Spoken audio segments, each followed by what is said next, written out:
Hello everyone, my name is Gitanjali Singh and I am currently interning at Lexis and Company. The topic for today's video is extradition and asylum. My video will consist of two parts. In number one, I'll be explaining about extradition, and number second, I'll be dealing with the asylum and the case laws relating to asylum and extradition. So, extradition, what is extradition?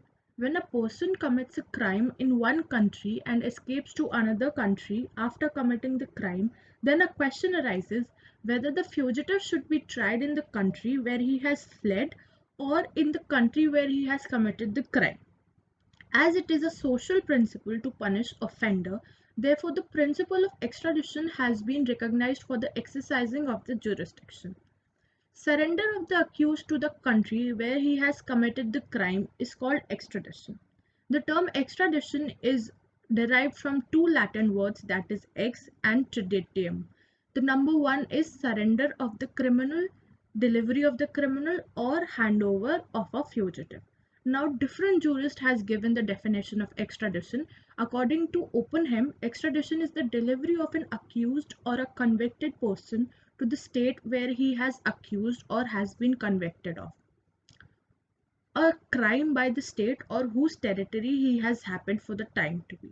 Now, according to Grotius, it is a duty of each state to punish the criminals or to return them to the states where they have committed the crime.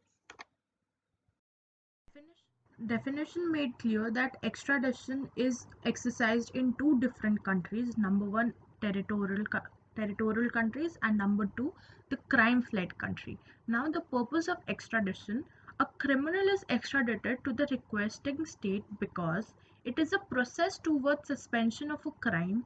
Normally, a person can't be punished where he has fled because of a lack of jurisdiction or some technical rules of criminal law. The criminals are extradited, therefore, so that crime do not go unpunished. Number two, it acts as a warning to the criminals that they can't escape the punishment by fleeing to another country. Extradition has a deterrent effect. Number three, extradition is based on reciprocity.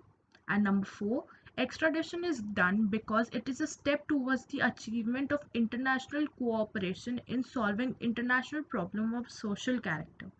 This fulfills one of the important purposes of United Nations as provided under para 3 of Article 1 of that charter. Now, law of extradition is a dual law, that is, it has operation on national as well as on international level. Extradition or non-extradition of a person determined by municipal court of state, but at the same time it is also a part of international law because it governs the relationship between two states, whether a person should be handed over or not. A number of attempts had been made to conclude a convention governing extradition request among the nations. In 1935, the governing extradition request Harvard Law School prepared a draft convention on this subject. In 1928, the draft convention on the extradition was approved but nothing has been materialized in the concluding. Bilateral treaties, national laws on several states, the judicial decisions of municipal courts led to developing certain principles which one deemed as a general law of international. Now, the laws relating to extradition in India. The Extradition Act of 1962 and the Extradition Treaty obtaining between India and other countries by the virtue of Section 34 of Extradition Act 1962 has extraterritorial jurisdiction, that is, an extradition offence committed by any person in any foreign country, foreign state, shall be deemed to have been committed in India, and such person shall be liable to be prosecuted in India for such offence.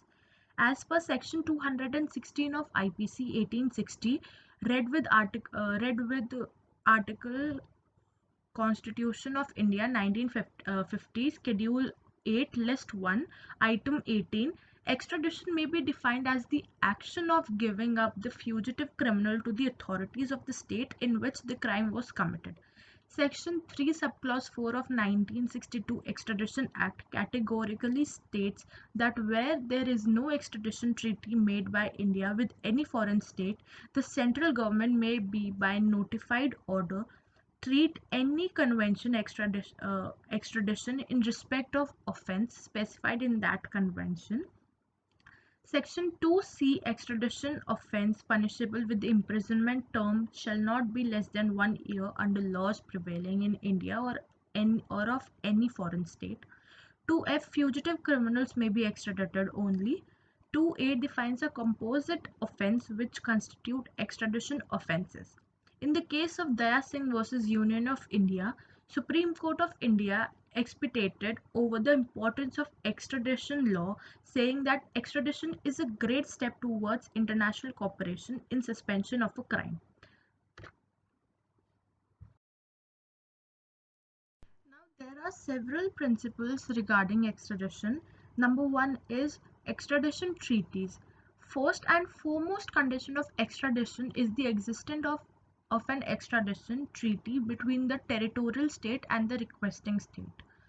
Like US, Belgium, and the Netherlands require a treaty as an absolute precondition. The strict requirement of an extradition treaty may be regarded as the most obvious obstacle to the international politically cooperation in suspension of the crimes. Extradition treaties are sensitive and require careful negotiations. In certain exceptional cases, a person can still be extradited in the absence of extradited treaty on the basis of principle of reciprocity. For example, India does not have extradition treaty with Portugal. When Abu Salem accused of 1993 Mumbai blast, he fled to Portugal and he was brought back to India over even without an extradition treaty. This was an exception for the extradition treaty. The second principle is principle of double criminality. Extradition is available only when the act is in question is an offence in the jurisdiction of both the states. It denotes that the crime must be an offence recognized by both the states and in both territorial as well as the requesting states. No person is extradited unless this condition is fulfilled. The rationale behind this is that requested states should be at liberty to refuse to extradite the fugitive offender if they do not view the conduct of the fugitive offender as a criminal act. It balances that the person has really committed a crime in one country or not. The third principle of extradition is rule of speciality. A fugitive may be tried by the requesting state only for the offence for which he has been extradited. For example, in other words, the requesting state is under a duty not to try or punish the fugitive criminals for any other offence other than for which he has been extradited, unless he has given an opportunity to return to the territorial state.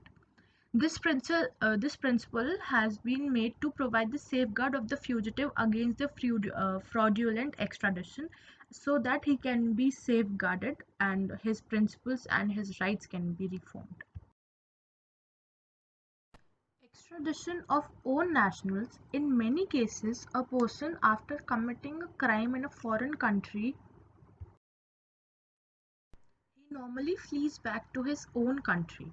Whether state should extradite that such person, that is its own national or not, to a state where a crime has been committed.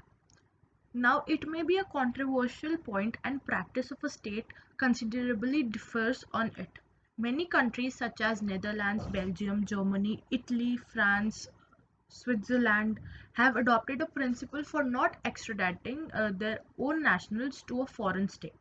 But under Indian law of Section 31 of Extradition Law 1962, it provides certain restrictions or surrender of fugitive criminals. After the expiration of 15 days after being committed to the prison, if a fugitive criminal is being surrendered or returned until after the expiry of 15 days from the date of his being unanswering to the prison by the magistrate. was all for this video. The treaties between India and other countries will be dealt in another video with asylum and its relevant case laws. Thank you.